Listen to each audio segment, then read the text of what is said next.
Hello बच्चों, तो आज की इस वीडियो में हम लेकर आ चुके हैं क्विज मैथमेटिक्स गणित का ओरिजिनल पेपर। सो बच्चों, आपको वीडियो शुरू से लेकर लास्ट तक वॉच करना है क्योंकि सभी क्वेश्चनों का हमने संपूर्ण हल भी ले रखा है।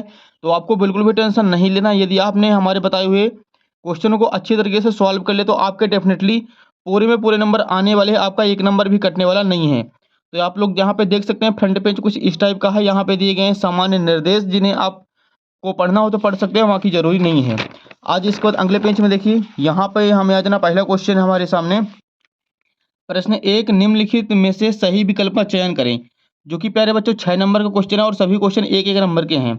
पहला क्वेश्चन देखिए, संख्याओं 2, 4, 6, 8, 10 का माध्य है। तो इसका आंसर हो जाएगा ऑप्शन नंबर बी 6।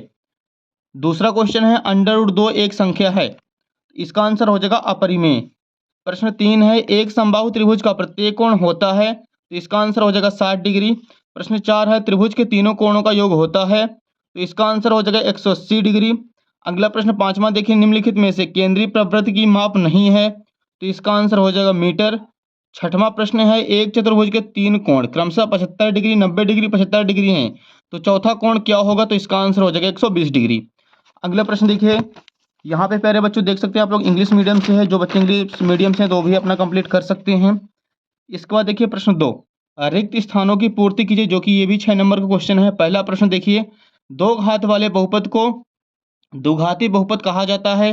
प्रश्न दूसरा है, भाज्य बराबर भाजक गुणे भागफल प्लस शेषफल। प्रश्न 3 है, यदि 3 या 3 से अधिक बिंदु एक ही रेखा पर स्थित हों तो वे संरेख बिंदु कहलाते हैं। चौथा प्रश्न देखिए, किसी त्रिभुज जिसकी भुजाएं ए बी और सी हैं तो इसका अर्ध परिमाप एस बराबर ए प्लस बी प्लस सी बटे 2 होगा। अगला प्रश्न 5वां देखिए, वर्ग अंतरालों के मध्य बिंदु को परिसर कहते हैं। अगला प्रश्न देखिए 6वां, एक्स माइनस वाई का होल स्क्वायर बराबर x square minus 2x y plus y square. तो यहाँ पे फिल इन द ब्लैंक्स भी अपने कंप्लीट हो चुके हैं। अगला प्रश्न देखिए नेक्स्ट पेज में, प्रश्न 3 हमारे सामने, सही जोड़ी बनाइए। ये भी 6 नंबर का प्रश्न है। खंड आ एक साइड है, दूसरी साइड खंड बा है। यहाँ पे देखिए पहला प्रश्न है, y बराबर 0। तो इसका आंसर कर देना है x अक्ष का समीकरण। अगला प्रश्न 2x प्लस 1, 2x प्लस 3 की घात। तो इसका आंसर हो जाएगा बच्चों 2। अगला प्रश्न देखिए, बिंदु 5,2 में भुज का मान है। तो इसका आंसर हो जाएगा 5, ई नंबर। अगला प्रश्न देखिए, बहुपद 2x प्लस 5 का शून्यक है। तो इसका आंसर हो जाएगा -5 बटे 2। अगला प्रश्न देखिए, अक्षों का प्रतिच्छेद बिंदु। तो इसका आंसर हो जाएगा मूल बिंदु। लास्ट प्रश्न है, ax plus B Y plus C बराबर 0। तो इसका आंसर हो जाएगा दो चरों वाला रैखिक समीकरण। तो यहाँ पे मैच द फॉलोइंग भी अपनी कंप्लीट हो चुकी है। अगला प्रश्न देखिए नेक्स्ट पेज पर दिया गया है।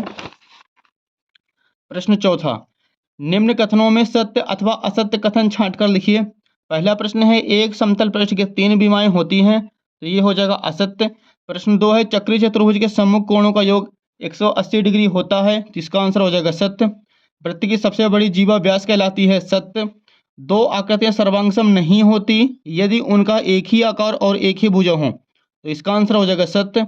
बिंदु 2,3 समीकरण x प्लस वाई बराबर 4 का हल है, असत्य। यदि तापमान 30 डिग्री है तो फ़ारेनहाइट में तापमान 86 डिग्री फ़ारेनहाइट होता है। तो ये भी हो जाएगा असत्य। तो सत्य असत्य भी कंप्लीट हो चुके हैं। प्रश्न 5वां देखिए, निम्नलिखित कथनों के उत्तर एक वाक्य में लिखिए। पहला प्रश्न देखिए, यहाँ पे स्मॉल आर त्रिज्या वाले अर्धगोले के आयतन का सूत्र लिखें। तो इसका आंसर हो जाएगा 2/3 पाई आर क्यूब। अगला प्रश्न देखिए दूसरा है, SAS सर्वांग समता नियम लिखिए। तो पहले बच्चों इसका आंसर हमने यहाँ पे लिख रखा है साइड में। यदि किसी त्रिभुज की दो भुजाएं तथा एक कोण बराबर हो तो उसे SAS सर्वांग समता नियम कहते हैं। तीसरा प्रश्न देखिए, एक समचतुर्भुज के विकर्ण बराबर होते हैं। तो इसका आंसर हो जाएगा एक समचतुर्भुज का एक विकर्ण दूसरे विकर्ण के बराबर नहीं हो सकता। अगला प्रश्न देखिए चौथा है, यदि कोई बिंदु माइनस कॉमा प्लस के रूप का है तो यह किस चतुर्थांश में स्थित होगा? तो इसका आंसर हो जाएगा चतुर्थ चतुर्थांश में। अगला प्रश्न 5वां देखिए, तिर्यक रेखा के एक ही ओर के अंतः कोणों का युग्म होता है। तो इसका आंसर हो जाएगा संपूरक होता है। अगला प्रश्न देखिए 6वां है, यदि x बराबर 2, 2x माइनस वाई बराबर 5 है तो y का मान होगा। तो यहाँ पे हमने इसका हल सॉल्व कर रखा है। 2x माइनस वाई बराबर 5। इसमें x की वैल्यू 2 रखनी है। तो जहाँ पे x है वहाँ पे 2 रखने हैं। तो यहाँ पे आ जाएगा 2 गुणे 2 माइनस वाई बराबर 5। 2 नहीं 4 माइनस वाई बराबर 5। अब 4 को उधर भेजेंगे तो माइनस वाई बराबर 5 माइनस 4 तो माइनस वाई बराबर 1। तो y की वैल्यू आ जाएगी -1। तो यहाँ तक अपने बहुविकल्पीय प्रश्न कंप्लीट हो चुके हैं। इसके बाद अगला प्रश्न देखिए, छठवां क्वेश्चन हमारे सामने, 3/5 और 4/5 के बीच 4 परिमेय संख्या ज्ञात कीजिए। तो इसका हल हम दूसरे पेज में करेंगे। तो यहाँ पे बोला गया है 3/5 और 4/5 के बीच 4 परिमेय संख्या निकालने के लिए बोला है। तो इससे एक बढ़ाकर 4 में एक बढ़ाएंगे तो 5, 5 को अंश में गुणा और 5 का हर में गुणा कर देना दोनों संख्याओं में। तो यहाँ पे गुणा करेंगे तो 15/5 का 5 से गुणा 5 25। इसके बाद यहाँ पे गुणा करेंगे 5 का 4 में तो 5 चौक 20 और 5 का 5 से गुणा तो 5 25। अब देखिए बच्चों, यहाँ पे 15 के बाद हमें 4 संख्याएं लिख ली। 15 के बाद आ जाएगा 16/20, 17/20, 18/20 और इसके बाद आ जाएगा 19/20। तो ये चारों की चारों संख्याएं आ जाएंगी। यही प्रश्न में बोला गया था हमें, 3/5 और 4/5 के बीच 4 परिमेय संख्याएं ज्ञात कीजिए। तो छठवां क्वेश्चन कंप्लीट हो चुका है। अगला प्रश्न देखिए, सातवां।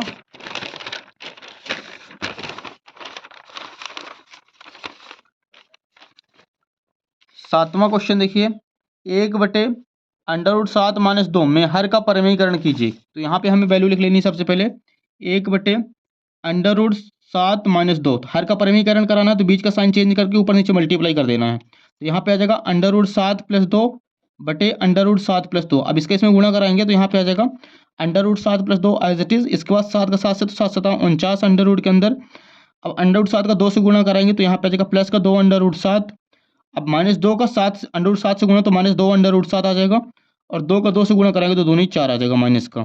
2 √7 प्लस का और माइनस का दोनों हो जाएंगे कैंसिल। तो यहाँ पे बचेगा √7 + 2 बटे यहाँ पे 49 है, 49 से 7 का जोड़ा निकलेगा और -4 एज इट इज। अब इसको घटा देना है तो यहाँ पे आ जाएगा √7 + 2 बटे 7 में 4 घटाएंगे तो यहाँ पे आ जाएगा 3। यही हो जाएगा इसका आंसर।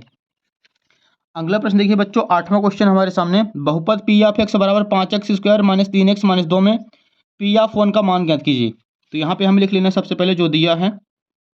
प्यारे बच्चों, यहाँ पे दिया गया है P(x) = 5x² - 3x - 2। इसमें P(1) निकालना हमें। तो यहाँ पे लिख लेना P(1) के लिए। तो जहाँ पे x है वहाँ पे 1 रख देना। तो यहाँ पे आ जाएगा 5 1 की घात 2 - 3 गुणे यहाँ पे x है तो यहाँ पे भी आ जाएगा 1 - 2। अब इसको सॉल्व करेंगे तो 5 × 5 -3 × 3 -2। अब इन दोनों को सॉल्व कर दें तो यहाँ पे आ जाएगा 5 और 3 में 2 प्लस करेंगे तो -5। 5 में 5 घटाएंगे तो इसका आंसर आ जाएगा 0। अगला प्रश्न देखिए पहले बच्चों, 8वां कंप्लीट हो चुका है। 9वां क्वेश्चन देखिए, निम्न किस चतुर्थांश या किस अक्ष पर स्थित है लिखिए। तो देखिए यहाँ पे बच्चों दिया गया है, पहला पॉइंट दिया गया 0,4 तो ये हो जाएगा YH। दूसरा है 2, -5 तो ये हो जाएगा चतुर्थ चतुर्थांश। तीसरा 7,0 तो ये हो जाएगा x अक्ष पर। और चौथा -3, -4 तो ये हो जाएगा तृतीय चतुर्थांश पर। तो यहाँ पे अपना 9वां क्वेश्चन भी कंप्लीट हो चुका है। अगला प्रश्न देखिए 10वां, नेक्स्ट पेज पर। अगला प्रश्न यहाँ पे 10वां देखिए, कार्तीय तल को x अक्ष और YH द्वारा कितने भागों में विभाजित किया जाता है, उन्हें क्या कहते हैं। तो इसे 4 भागों में विभाजित किया जाता है। तो इसका आंसर लिख देना हमें 4 भागों में, और सभी को चतुर्थांश कहते हैं। सभी भागों को चतुर्थांश कहते हैं। अब